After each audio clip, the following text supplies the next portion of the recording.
Okay, we're going to go into Basi now, the second section of this Maamar Basi Legani. To understand a little bit deeper what this insanity of evil means, what it means, the insanity of the powers of impurity, which, because of the existence of insanity on the other side, the side of evil, there's a necessity for there to be an insanity for holiness. As we discussed at the beginning of the Maamar, that because there's in the world a craziness, an irrational evil, there are powers of evil, negativity and immorality that are insane, that are ridiculous, that make no sense, that are lower than rationale. So to combat that, we need to engage in a holiness that is above rationale, also insane because it's also not rational, but it's higher than rationale. So to understand the enemy a bit better, what does it mean that there's an irrational evil in the world that we need to combat with irrational holiness? And through us behaving in a way that is insanely good and insanely holy, we will bring the glory of Hashem, the light of Hashem that is beyond all worlds will permeate the entire creation. To understand this whole system deeper, we have to go into it further. There's a verse in the Torah that says that it's talking about when a woman has been unfaithful to her husband. And the verb used is kisista ishto, when a woman strays from the path. Upirush Rashi. So Rashi explains, what is this word tiste? What does it mean? Tat medarkit tznius. She has strayed from the modest path. She's behaved immodestly. She's strayed from the way she's supposed to, the moral path. Now, that word, the word there for straying, is again the same as shtus, foolishness, insanity, to stray, to diverge. There's also a verse in the Torah that says that the Jewish people camped in a place called Shittim. Again, the same root of the word, Shittim, comes from shtus, and this is talking about the Jewish people that camped in a place called Shittim, but the Torah doesn't tell us the geographical details of where the Jewish people camped just for interest's sake. It's because it must mean something. So there's a certain point while the Jewish people were traveling through the desert that they camped in a place called Shittim. The Medrash says, the Shittim hu makam hagoyrim l'shtus. In the Medrash it says that Shittim is a place that causes shtus, foolishness. And it's through that foolishness that they came to the sin of immorality, sexual immorality. That was when they sinned with the Midianite women in the place called Shittim. And like the sages say, on the verse that we just quoted about a woman who strays from the path, when a woman strays from the path, our sages say on that verse, a person will not sin unless a spirit of insanity enters into their mind. So that's why it says when a woman strays and does something immoral, so the Gemara says the reason why it uses that word stray, tiste, because it's talking about shtus, craziness. That you only sin if you're temporarily insane. If we would be clear thinking at all times, we would never sin. The only reason why we're able to sin is because a temporary insanity enters into our mind, where we think what we're doing is fine, where we justify something that is wrong, and that temporary insanity, that lack of clarity, that is what allows us to sin. So, just to get a good meaning on the word shtus in English, I mean, could you say it's more like folly or foolishness or silliness or something like that, or is it more like irrationality or insanity? Well, it's all of that. It's all of that. It's being silly, but it's being irrational, and it's acting crazy. It's like not normal. That's the idea. Is that there is a straight and narrow. There's a path that makes sense, and then there's a foolish path. Shtus is being foolish. Okay. And so ruach shtus is like a spirit of insanity, of folly, of absurdity that enters your mind, a twisted thinking. So that itself, that we have to focus on that for a bit. A person will not sin unless they go temporarily crazy. A totally foolish way of thinking. Why is that? So the Rebbe explains, third last line. Ki isha Yisraeli mitzad atzmai. A yid mitzad atzmai. Because a Jew, left to their own devices, if a Jew would be themselves, it would not be possible for a yid to do a sin. So it's not a feasible thing. For a Jew to go against God's will, to do a sin, is actually not a possibility. It's not a rational possibility. If a Jew would be left to their own devices, being themselves, in and of himself, a Jew is not able to sin. This is something that it says in the Zohar. There's a verse in Vayikra in Leviticus that's talking about the various sacrifices, and it says that nefesh kisechta, when a soul sins, then they have to bring this sacrifice and that sacrifice, whatever it is. Now, in the Zohar translates this verse in a fascinating way. The Zohar says, that this verse is saying that the Torah and Hashem are expressing amazement about this person. Va'amri, and they're saying, the Torah says, and Hashem is saying, nefesh kisechta bitmia. A soul has sinned? Like, what just happened? And a soul sins? In other words, the Torah is not just saying a statement of fact. Okay, when a person sins, this is the Torah is saying, nefesh kisechta, a soul can sin? Like, what's going on here? What happened? You sinned? This is crazy. Top of the next page. V'hainu de gamba madregas nefesh.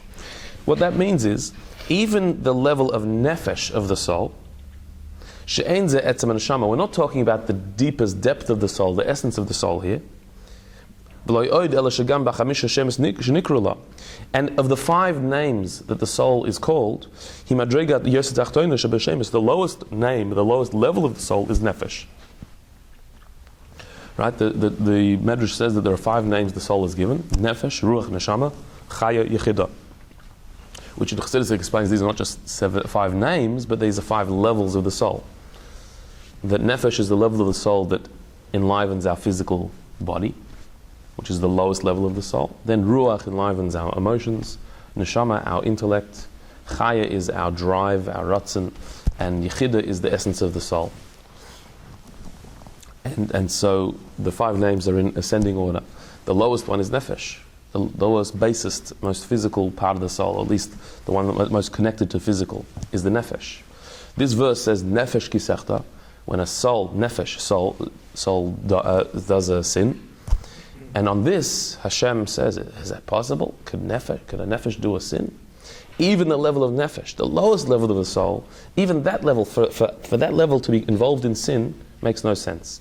Of course, if you're talking about the essence of the soul, so the essence of the soul is beyond sin, that we know. We know that there's a part of us that is beyond evil, that is completely pure, that cannot be involved in anything immoral. That we already know. But here it's saying nefesh, even the level of nefesh, even that level to be involved in sin, how could it be? It's not. It makes no sense. Not at nefesh. No.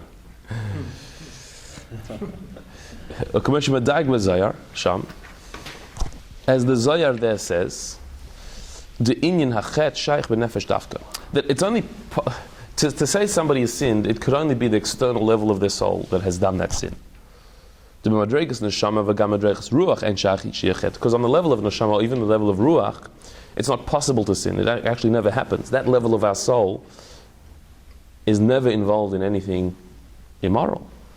But even so, even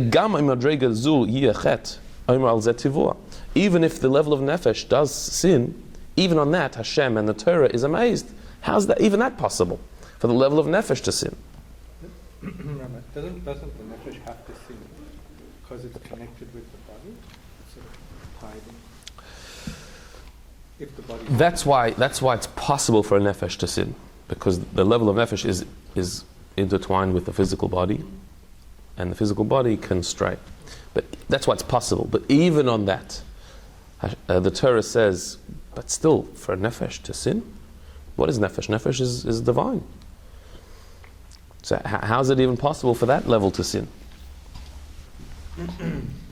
Not only that, V'oy yoser, the fifth line at the end, V'oy yoser shafilu imhu rak b'shoigeg. Even if the sin was only an accidental, unintentional sin, it's still amazing. It's still, how could this be? Because the sin, the verse says nefesh kisechta, when a soul sins, but the word for sin, the chet, refers to an accidental sin, an unintentional sin. You forgot it was Shabbos and you broke Shabbos. You didn't realize what you were eating wasn't kosher. It was an accident. Even that, even for a soul to sin accidentally, even that is impossible. It makes no sense. It could only be that a temporary insanity, a folly, a foolish thought entered the mind to distort reality for the soul to sin. So, in other words, we're not saying here that people don't sin. People do sin. And what level of a person sins? Only the level of nefesh, not the higher levels of the soul. But even on that, even about that, Hashem says, how could it be? How could you have done that? Because your sinning means you did something insane. You acted in a foolish, irrational way. So even on that, the Torah expresses wonderment. Even if it was an accidental sin, even that's not possible for a soul to do unless you're seeing things in a twisted way. Why is that? Because on its own, the soul on its own, the nature of the Jewish soul is that it does not want and it cannot be separate from Hashem. That is the nature of our soul. It doesn't want to be separate from Hashem and it cannot be separate from Hashem. So it doesn't want to be separate from Hashem means that you would never intentionally do something to disconnect yourself from Hashem. That's the nature of the Jewish soul. We would never do that. And it cannot be separated from Hashem means that even to accidentally do it, unintentionally, but it can't. A sin is a separation. That's just out of the range of what a soul can do.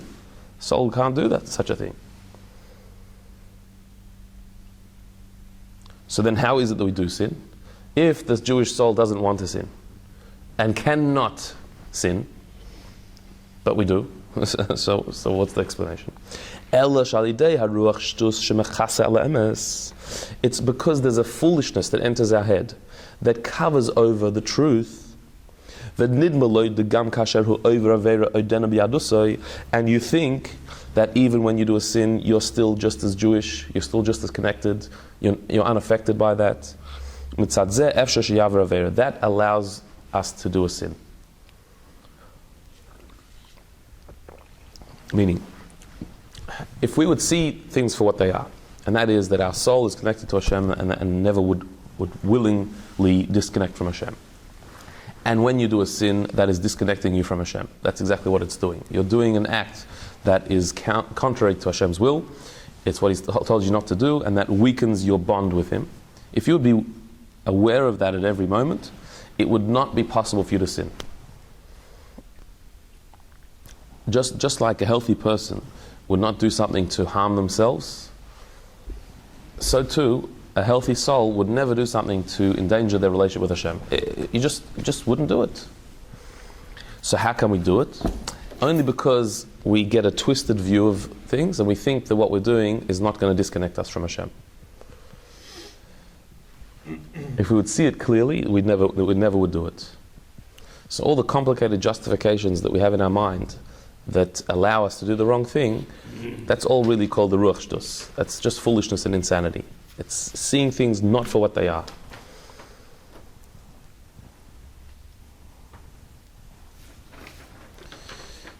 But when truth is shining for you, when you see things with clarity and truth, when the divine truth is revealed to you in the world,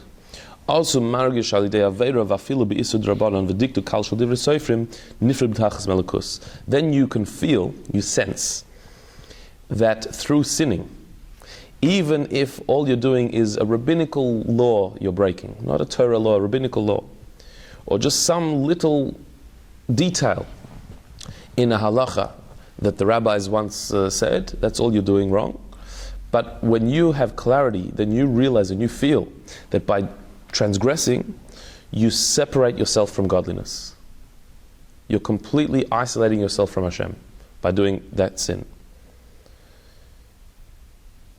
You're even worse than the powers of evil themselves. You're even more separate than them. Because the powers of evil are doing their job.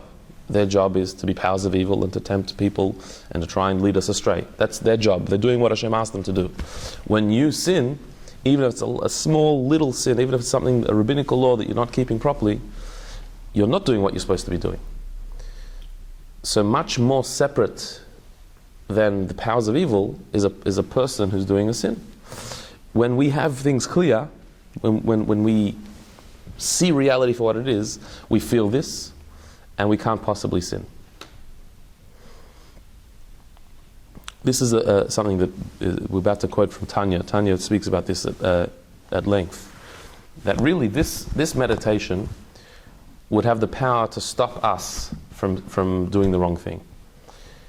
If at any time of temptation for doing the wrong thing, if we would stop and say, hang on a minute, what I'm about to do, first of all, let's name it. It is a sin. It's against God's will. You have to name it very clearly. Unlike, these days it's more popular to be a bit more ambiguous and light with things. Don't name things as evil. And don't. In Torah it's very clear. There's good and evil. There's right and wrong. There's what you're supposed to do and what you're not supposed to do. This act is against the Torah. It's what I'm not supposed to do. It's evil. By naming it and identifying that clearly. And then also by taking the next step and saying, and if I would do it, that would separate me from God. That would disconnect me from Hashem. That's what a sin is. If that would be clear in our minds, not just we wouldn't do it, we couldn't do it. We wouldn't be able to do it. It'd be against our grain. It'd be completely, it's like suicidal to do such a thing. The only reason why we're able to sometimes sin is because we don't see it that way. We fool ourselves in saying, well, I'm still Jewish and I'm still connected and I've still got my identity. This is just a small little thing.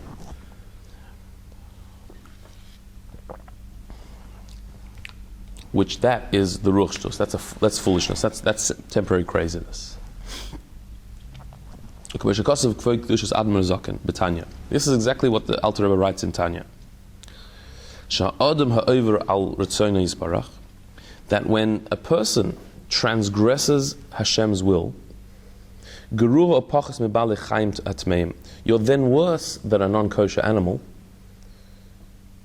You're even worse than the powers of evil themselves. Because they never stray from their mission.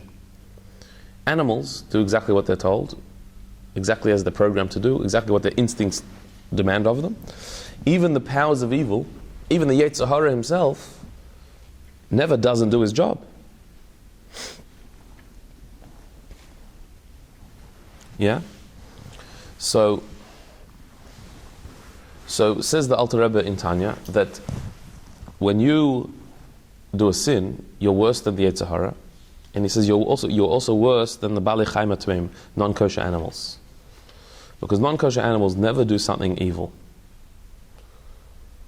Even you can have lions, tigers, they attack sharks, they eat people up, but they never do anything wrong. Nothing they do is an act of sin, of rebellion. So the Rebbe explains, because even though those animals themselves, they are not really aware of what they're doing, but on a spiritual level, every animal has a soul, and its soul sees what it's supposed to do and knows what it's supposed to do. Therefore, that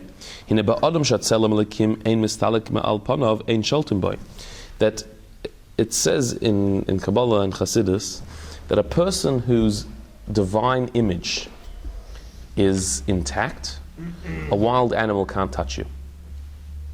There are many stories of tzaddikim who were found in jungles and all over the place, and wild animals came to them and helped them out, didn't touch them. Because as long as the Tzelem Elokim, the divine image, is imprinted on you, so then an animal can't touch you, can't attack you. Now, how does the animal see whether your divine image is imprinted on you or not? The animal doesn't see that. The soul of the animal sees. And so they will never attack a person whose divine image is imprinted on them. Only somebody who has corrupted their divine image through immorality, only such a person does a wild animal have any appetite for or chance to attack. What does that mean? Hashem's will is kept by the animals, by a wild animal. It's like that says in the Torah that fear and awe will be struck into all the wild animals of the land. This is talking about the Israelites when they arrived in the land of Israel. They have nothing to fear. The animals will not touch them as long as they have their divine image. But only somebody whose image of Hashem is not apparent on them, they're not living up to the divine image of the human being, only such a person can animals have any dominion over. So that's talking about animals. So a wild animal, the wildest animal in the world, never does the wrong thing. If a wild animal attacks a person, so then that's only because that person lost their divine image, and so therefore the wild animal didn't see a respectable being here. Whereas if you would have the divine image in you, the animal wouldn't touch you. Which shows that animals do the right thing. They do what Hashem has told them. Now, the Alter Rebbe takes this a step further and says, but we said not just wild animals, but also the powers of evil, the powers of Klippa. And so, have a look on the fifth last line. The same applies to the nations of the world. The same applies to Klippa, which is the power of concealment over godliness. V'sitra achra, and the other side, the powers of evil. Ein over mitzonis baruch, do not go against God's will. Okay. They call Hashem the God of gods. The powers of evil say, we also have a power, we have a certain dominion. But they don't rebel, they don't say that Hashem has no power. So the powers of evil, Sitra Achra, the negative energies in the world, they all recognize Hashem as being the ultimate. They just claim to have also some of their own power, but they know that they're under God. They call him the God of all powers. And they never transgress God's will. Right? So, in other words, the powers of evil that there are in the world are there to try and tempt us. We have a Yetzer Hara, we have the Satan, we have all different powers that attempt to lure us to do the wrong thing. Now, even though they are, on the one hand, seem to be acting outside of the will of God. They're trying to get us to do the wrong thing. What Hashem says to do, they're trying to tell us not to do. But that's what they're supposed to do. They are doing their job. So when the Yetzer Hara comes and tries to tempt you to sin, that's exactly what the Yetzer Hara is supposed to be doing, tempting you to sin. You're supposed to be not listening. That's your mission. So the Yetzer Hara is doing its job, you're not doing your job.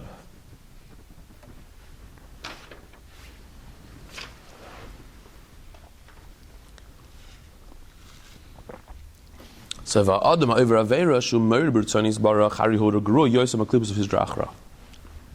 person who does sin and rebels against Hashem's will is worse than the klippa and sitra achra, worse than the Yetzer Hara, because it's doing its job and you're not doing your job. Next page. mehem. And is also worse than those things that receive their liveliness from the powers of evil. That's my last one. Okay. Oh, here. No. The things that receive their powers from evil, which are the unclean animals and wild animals, to the point where the Gemara says that somebody who sins, well, even a mosquito is better than you. All right, the Mishnah, I think, in Sanhedrin says that why is it that the human being was created last in creation? In the 6 days of creation, the very last creation was the human being. Why? So, answers the Mishnah because to teach a dual lesson. If a person fulfills their mission in living an upright moral existence, serving Hashem, so then they're the pinnacle of creation. Everything was created for you. The entire world was ready, and you were brought into the world, a ready world, because it's all there for you. But if a person lives immorally, does not live up to the expectation of a human being, so then we say to such a person, even the mosquito came before you. Or the gnat, or whatever. Like, even insects came before you. So in Chassidus it says, why does it choose particularly the gnat or the mosquito? Why that, of all examples of that, why that one? Because there's a feature of these beings, these mosquitoes, that they eat, they consume, but they don't excrete. That's what it says in the Gemara. There are certain insects that consume food, they take in food, but they don't let out food. They don't excrete anything. What's so bad about that? I mean, what does that symbolize? That means that there are certain creatures in the world that take but do not give. They don't participate in the food chain, in the cycle. That all other animals, they eat and they let out, they excrete, and then that feeds some other life being or something. There are certain animals that are takers and not givers at all. They only take.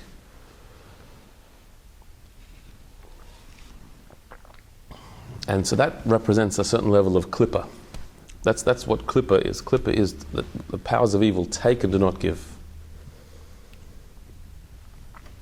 And so to say that even a mosquito came before you, to say that a person is living on such a low level that even the mosquito preceded you, is on a higher level than you, that's quite an insult. That means that even the mosquito who takes and doesn't give, well, you're even worse than that. That's pretty bad. But the difference is that the mosquito is doing exactly what it was created to do. The mosquito could not do otherwise. It's living according to its instincts, the way it was created, the way it's supposed to be. And it's supposed to be that level of existence that takes and doesn't give. That's its thing. So to the klippa, the powers of evil, their job is to try and tempt you to do the wrong thing. That's what they're there to do. But when you listen to that and you do the wrong thing, you're worse than them because you're not doing what you're supposed to do. You're not fulfilling your mission in life.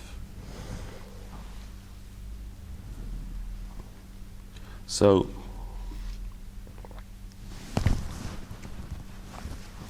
this is what the Alter Rebbe means when he says that you're even worse than the powers of evil when you do the wrong thing, because they're doing their job and you're not.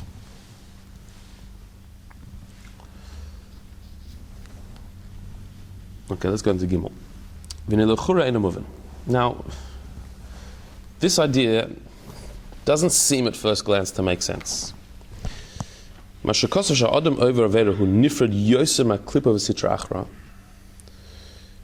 that the person who does a sin is more separated from Hashem than the powers of evil themselves, because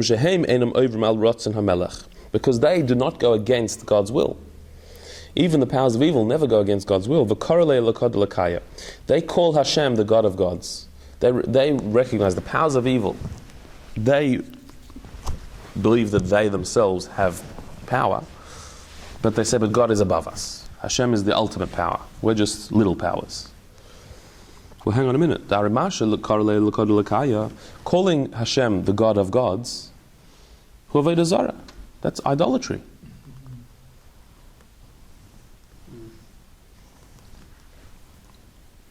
Because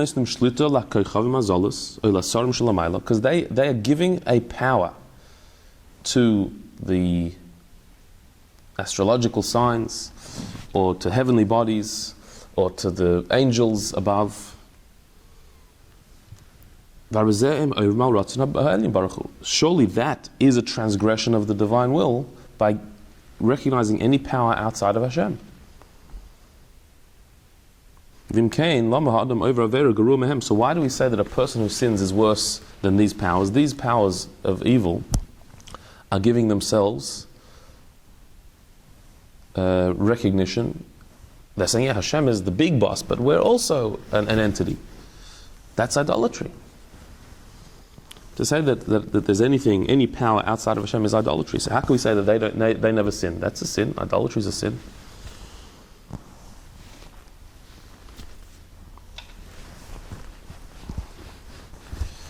So the Rebbe gives a very interesting answer. The idea is that to say that Hashem is the God over all other powers, the God of all gods, that's what's called partnership. There's an idea that to say that there are many gods is idolatry. To say that there's one God, Hashem, and He has partners, He has other powers that He utilizes, is not called idolatry, it's called shittuf. Shittuf means partnering Hashem with other powers. It's a different category than idolatry. The prohibition to believe in partnership, that Hashem partners with other powers, there is such a prohibition, but that only applies to Jews, not to Noachites. In other words, that a Jew has to believe that there's Hashem and nothing else. There's no other power outside of Hashem. Whereas a Noachite, a non-Jew, can believe that there's Hashem Hashem is one, but He has other powers that He works with. Did He create them? Yes, He created them. They're not independent of Him, but He assigned certain powers to others.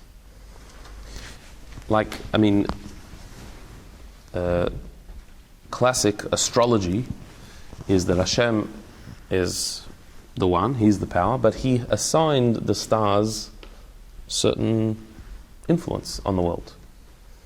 So it's not that the stars created themselves. Hashem created them, but the stars have an influence on the world. That eventually led to idolatry, where people started worshipping the heavenly bodies as independent of Hashem, which is idolatry. You're saying non-Jews can look to the stars, from astrology or whatever, go into that, all that, whereas Jews obviously aren't meant to. Yes. Meaning the non-Jews could have a belief that there's Hashem and He has a retinue, a staff that he uses, and they have certain power. Hashem's the boss, but they're subordinates to Him. Whereas for a Jew, there's Hashem and nothing else. Not that the stars don't exist or the astrology doesn't exist for Jews. It's that they don't have any power, no independent power whatsoever. Like to say that Hashem uses the sun to give warmth to that's true. But to say that the sun has any say in that, has any opinion on it, that's not true. So to say that there's a system through which Hashem sends His blessing to the world through the stars, you could say that. But to say that the stars have any opinion or are able to shift things, or if you appeal to the stars, they can help you, that you can't.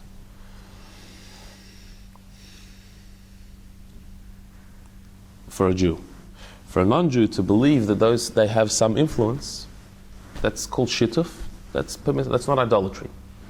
As long as you believe that there's the one God above everything, so then that's still considered monotheism for a non-Jew. Very dangerous. So the Buddha, they say people believe in Buddha, but there's now also a God, but they still have the Zara. So it depends what their belief is. I mean, to make a figure of a thing that you worship, that's idolatry. Yeah. But to say that there are different powers, and there's one power above it, for a non-Jew, that's not idolatry.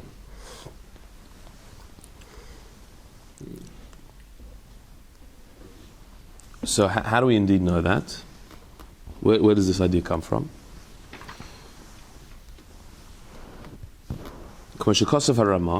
This is written by the Ramah of Akam Makomis. The Ramah, the Moshe Isserlis, who was the one who wrote the commentary on Shulchan Aruch, that sort of gives the Ashkenazi views on what the Shulchan Aruch, which was Sephardi, was written originally. So the Ramah writes this idea, V'chein mashma ma Rambam, the Sefer Mitzvahs. A similar thing is implied by the Rambam in his Sefer Mitzvahs. Shekosov dazara ala yichud hu b'makosov Shema Yisrael havai echad. Because the Rambam writes that the mitzvah of believing in the oneness of Hashem, the source of that mitzvah, is from the pasuk that says Shema Yisrael Hashem Elokeinu Hashem echad. Hashem is one. Now, if that's the source for believing in the oneness of Hashem, that implies that Noachides do not have that mitzvah. Because the verse says, Shema Yisrael, Hear, O Israel, the Lord our God, the Lord is one. That verse is specifically talking to the Jewish people. It's not a universalistic commandment. So the belief in the oneness of Hashem, that there is one and no other force, no other power, no other authority in the universe, there's just Hashem, that's Jewish monotheism. But world monotheism, global, universal monotheism, is that there is one God above everything.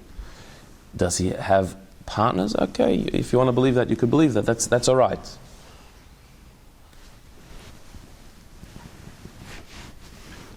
This is an interesting idea, because we usually don't think of beliefs as being different for different people.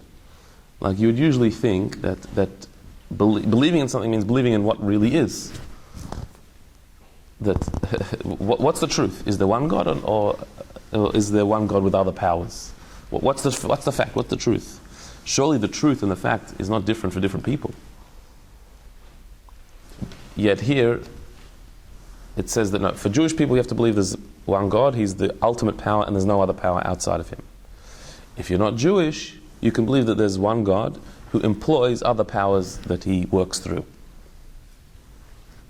Well, which one's right? I mean, how could you say these two things? Well, could you not say there's Hashem and He delegates powers to others, but for a Jew they should just not go through this, they should not even try and access those other powers? They exist, but for a Jew there's no... Well, no, it's saying more than that. It's saying that for a Jew they don't exist. They don't have power. It's like saying for a Jew, the stars and all these other powers and all these angels as well, they're like tools in the hand of Hashem. Just like a tool has absolutely no self-identity, it has no power of its own, has no authority, so to all these powers Hashem merely works through them. So we get warmth from the sun. No one's denying that. But the sun can't get any credit for that, because the sun didn't decide to shine or not to shine. It's a tool in Hashem's hand. So too, powers do come through the stars, through the heavenly bodies, whatever that means. But they don't have any credit, because they simply the tools through which Hashem sends down His blessing to the world. So therefore, for a Jew, Hashem Echad, there's only one God, only one power, one authority, one source of everything, and that's all we believe in. Whereas for a non-Jew, it seems to be saying they are allowed to believe that the stars do have a certain power. Hashem is above them, but the stars have power. Angels have a certain power. Based on this, the debate about Christianity, whether Christianity is idolatry, is dependent on this idea. If Christianity, They say there's one God, but yeah, that's a classic example of shittuf, of partnership. That there's one God. They believe in monotheism, but they believe that He works through different ways, personalities, whatever, which is a trinity. So, if you ever ask a Christian to explain that, no, they can't. No one can. I'm a friend. Yeah. I've asked them to explain it. Yeah, no, they usually can't explain it. But according to the Maamar, that's shittuf. For a Jew, that's idolatry. For a non-Jew, it's not idolatry. It was, again, an interesting concept. That there's a religion that for a non-Jew is acceptable, for a Jew is idolatry. Which means that you could say that for the non-Jew, it's better they should be involved in that religion than nothing. But for a Jew, we can't have anything to do with it. So they are allowed to believe that Hashem works through powers, whereas we're not allowed to believe it. And that's why it's better than an atheist. An atheist doesn't believe in anything. yeah, That's worse. yeah. Well, it could be that it's even better to believe in idolatry than in nothing. At least you believe in something, even if it's false. You could even say that. But I don't know if we could encourage somebody to But if believe it in leads idolatry. If what you believe in is idolatry, but it leads you to living a more moral life, is that a good thing? Yeah, but idolatry won't. Idolatry won't lead to a moral life, not directly. Because idolatry is believing in a false god, a god that is man-made. That will never lead to morality. That will lead to hedonism and justification of your own desires. Whereas if there's a kernel of truth in it, there's the true God is above everything, but He's got partners underneath. That will still, in the end, lead to the right path. That's the idea. So, what we're going to see is a fascinating explanation of this. That the idea that Jews and non-Jews have different expectations as to what their beliefs can be. That a Jew has to believe in the oneness of Hashem absolutely, whereas a non-Jew can believe in Hashem being above other powers, is because of the different sources of the soul of the Jew and the non-Jew. That the place where the Jewish soul belongs, there's only Hashem, there is no other power. Whereas the place that the non-Jewish soul comes from is a level where other powers have been given a certain footing. And so therefore we're only expected to believe what our soul can handle. The Jewish soul comes from that level of Hashem where there's only Hashem and nothing else. The non-Jewish soul comes from a different level, spiritual level, where other powers have been given a certain presence. And so therefore our beliefs are different. That the Maamar will explain as we go along.